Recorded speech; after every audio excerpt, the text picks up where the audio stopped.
5 seconds to go.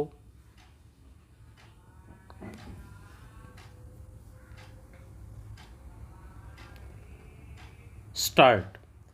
Madam Speaker, I rise to present the budget for the year 2016-17. I am presenting this budget when the global economy is in serious crisis. Global growth has slowed down from 3.4% in 2014 to 3.1% in 2015. Financial markets have been battered and global trade has contracted. Amidst all these global headwinds, the Indian economy has held its ground firmly. Thanks to our inherent strengths and the policies of this government, a lot of confidence and hope continues to be built around India. The International Monetary Fund has hailed India as a bright spot amidst a slowing global economy.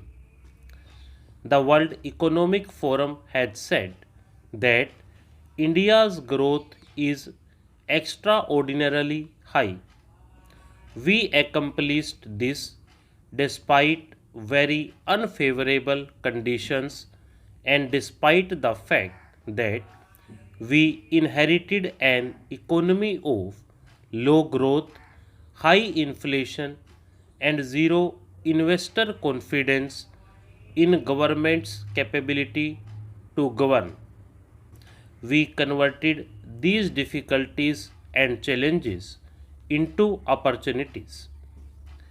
Let us look at our achievements compared to the last 3 years of the previous government when growth had decelerated to 6.3%. The growth of GDP has now accelerated to 7.6%. This was possible notwithstanding the contraction of global exports by 4.4% compared to 7.7% growth in world exports during the last 3 years of the previous government. CPI inflation was at 9.4% during the last 3 years of the previous government. Under our government, CPI inflation has come down to 5.4%, providing big relief to the public. This was accomplished despite 2 consecutive years of monsoon shortfall of 13% compared to normal rainfall in the last 3 years of the previous government. Our external situation is robust.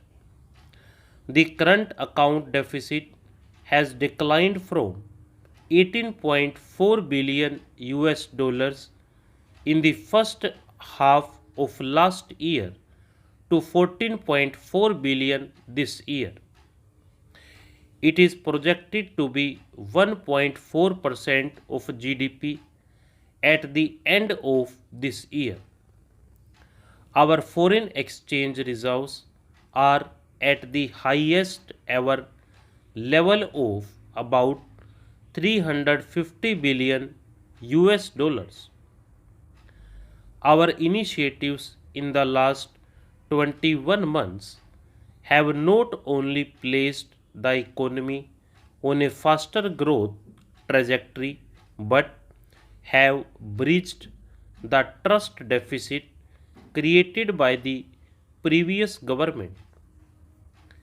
We believe in the principle that money with the government belongs to the people and we have the sacred responsibility to spend it prudently and wisely for the welfare of our people, especially the poor and the downtrodden.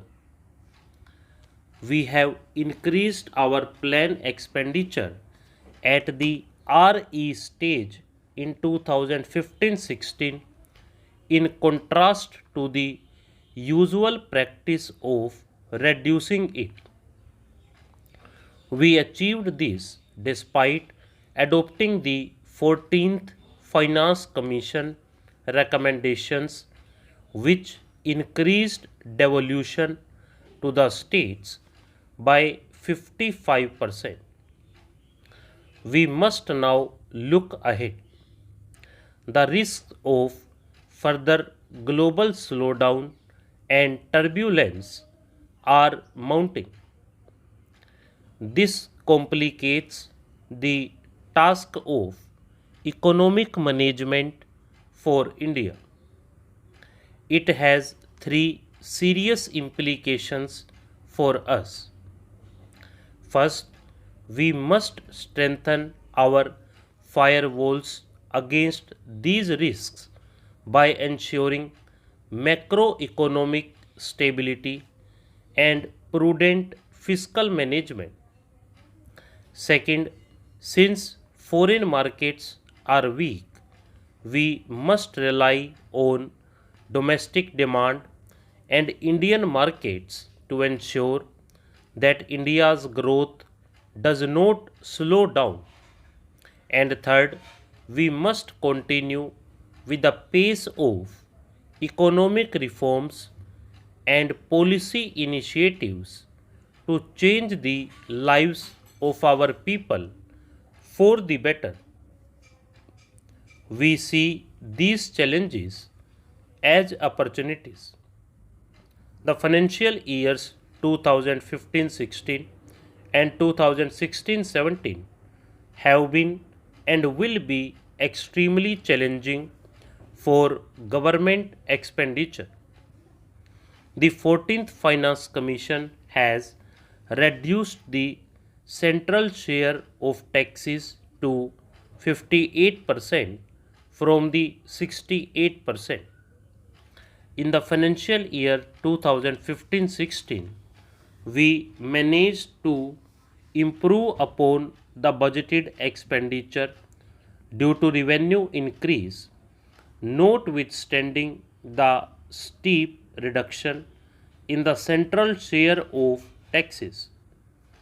The next financial year 2016-17 will cast an additional burden on account of the recommendations of the 7th Central Pay Commission and the implementation of Defence OROP.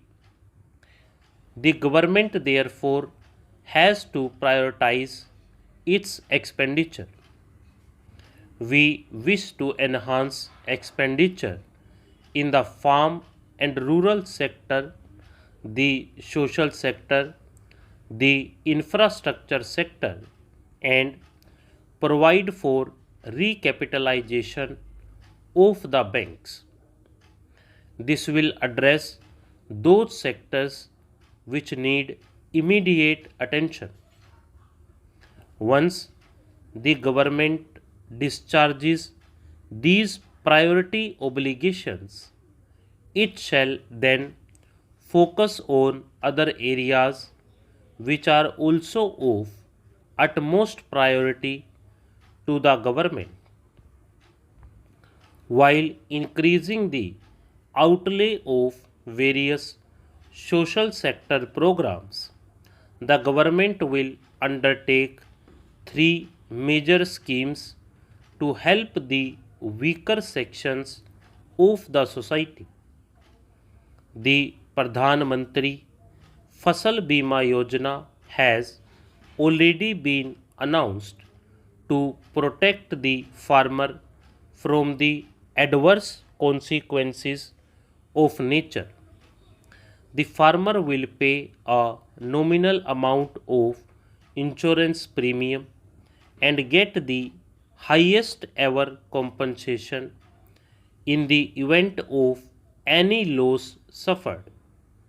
A health insurance scheme which protects one third of India's population against hospitalization expenditure is also being announced.